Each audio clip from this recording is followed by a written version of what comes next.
देवरानी जेठानी आपस में बात नहीं करते हैं। गली के नुक्कड़ में परशुराम का मकान था। वहाँ रहने वाली देवरानी और जेठानी की आपस में बनती नहीं थी।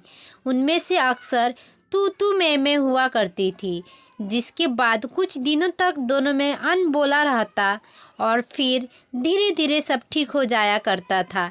एक बार फिर किसी बात पर दोनों झगड़ पड़ी।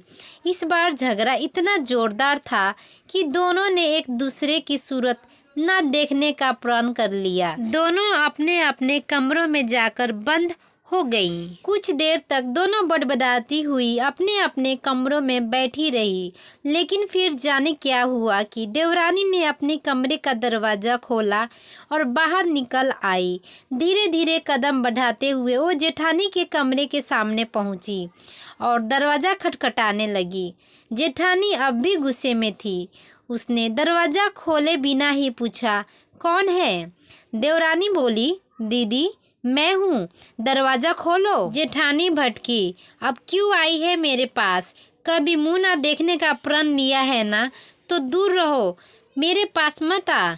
देवरानी बोली, दीदी उस समय गुस्से में मैंने वह प्रण ले लिया था और सोचा था कि अब कभी ना अपनी सूरत आपको दिखाऊंगी, न ही आपको देखूंगी।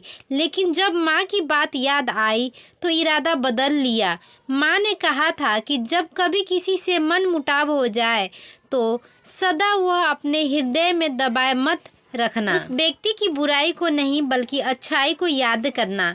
आज झगड़े के बदले जब मैंने आपके लिए प्रेम के बारे में सोचा तो मेरा हृदय द्रवित हो गया। मुझे क्षमा कर दो दीदी। बाहर आओ, मैंने चाय बनाई है, आओ साथ में चाय पिएं। देवरानी की बात सुनकर जेठानी का हृदय पसीज गया। उसने तुरंत दरवाज़ा खोला और देवरानी के गले लग गई। उसके बाद दोनों बहनों की तरह एक साथ ऐसे चाय पीने लगी मानो कुछ देर पहले कुछ हुआ ही ना हो। सीख, जीवन में कभी भी क्रोधवश बात बिगड़ने लगे तो प्रेम को अपना साथी बना लें। दो प्रेम पूर्वक बोल क्रोध पिघला देते हैं। इसीलिए अपना हृदय उदार रखें और मनमुटाव की स्थितियाँ की प्रेम से सुलझाने का प्रयास करें।